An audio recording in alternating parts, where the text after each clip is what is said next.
Continuing now on Newsmax Prime, Hillary Clinton's email scandal deepens. John Bachman has more. Well, JD, over the course of the last 24 hours, there have been several reports saying that the FBI has found very little evidence proving that Hillary Clinton sent or received classified information on her private server on purpose. But still, we may learn more now that a judge has paved the way for a Clinton deposition in that case brought against her by Judicial Watch.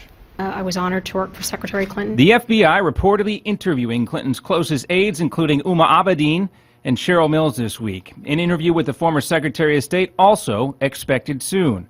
Although earlier this week, Clinton said nothing was planned. Have you been contacted or your representatives been contacted by the FBI to set up an interview? No. The main focus of the FBI's ongoing investigation, did Clinton willfully violate the rules with her at-home email server?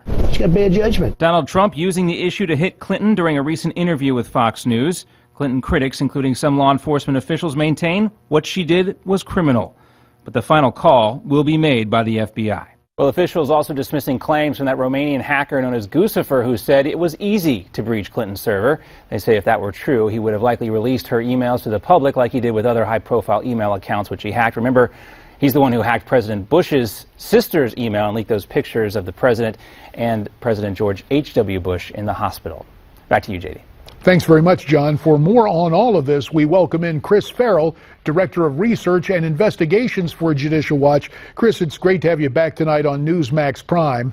So, you, as an organization, Judicial Watch, gets to depose Mrs. Clinton. Fill us in on the details. We've been authorized by the court to depose 8 different characters around Mrs. Clinton, both current and former government officials at the State Department.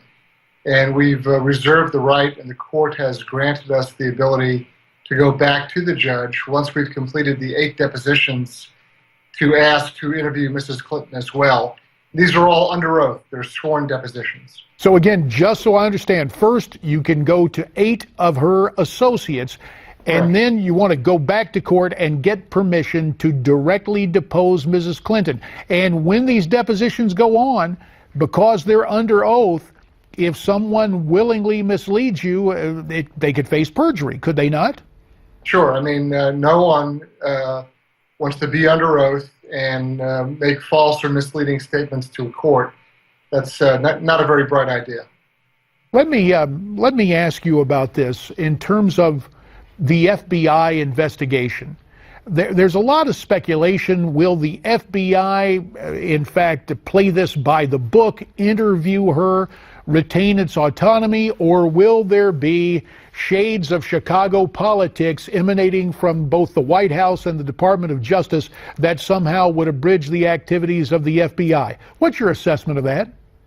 Well, there's even dispute within judicial watchers over as to how that's all going to play out. Speaking personally, this is just my personal opinion, I have very low confidence in Loretta Lynch as the Attorney General, and for that matter, Director Comey. Other of my colleagues are 180 degrees in the opposite direction. They have very high confidence in Mr. Comey, and it's a political question with respect to the Attorney General.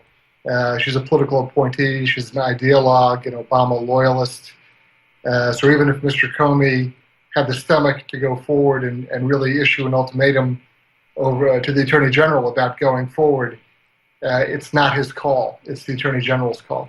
And yet your organization, Judicial Watch, has brought additional cases against Mrs. Clinton. And in fact, you discovered more emails were being withheld within the State Department, holding all of this up. How might that discovery victory aid these other cases? Well, that's precisely why we were given discovery by Judge Emmett Sullivan. The judge is fed up. He's really quite tired. From the bench, he made reference to a drip, drip, drip of never-ending, never-changing declarations from the State Department as to what was being done, what was discovered, what wasn't. And so he became quite frustrated with their never-ending stories. And that's in part why we were granted discovery, is to get these people under oath, ask all the questions, all the basic interrogatives. I mean, look, we're 3 years into this litigation, and the Justice Department, when asked a point-blank question by the judge, the judge asked him, who authorized the use of the server? no one could answer the question. That's why he lost his temper and said, look, this is crazy. We have to get answers, and that's why we have Discovery. And that's why Judicial Watch is working so hard for those answers. Now, not so much an answer, but an evaluation. All of this talk about the Romanian hacker Guccifer. Right. Do you believe he's on the level? And I guess the construct is, if Guccifer, a quote Romanian country boy, can get his hands on this stuff, wow, Russia, China, just about everybody else could get it too, could they not? We've got about a minute left. Yeah, I mean, look, Guccifer, I'm sure, will embroider his story to make himself look like some kind of a genius or a hero, but no one doubts that he got into her server. No one does. You know, he published Sidney Blumenthal's inbox, and the notion that just because he didn't reveal what was in Mrs. Clinton's server means he didn't get there, I think he was busy selling it, frankly, selling that kind of information. So, look, I'm sure the Russians and the Chinese penetrated that server, and for that matter, I'm relatively certain that, you know, the Germans, the Israelis, the Japanese, the South Africans, any number of kind of first-class intelligence operations got through to that server and exploited all of its contents. And now this woman hopes to be president of the United States. Chris Farrell, thank you for offering your assessment, for updating us on what Judicial Watch is doing in court, and we will speak to you again very soon. Thanks very much, Chris. Hey, listen, what do you think about this? I'd love for you to send me your thoughts, and here's how you do it. On the internet, newsmaxtv.com/comments, or via Twitter @Newsmax Prime.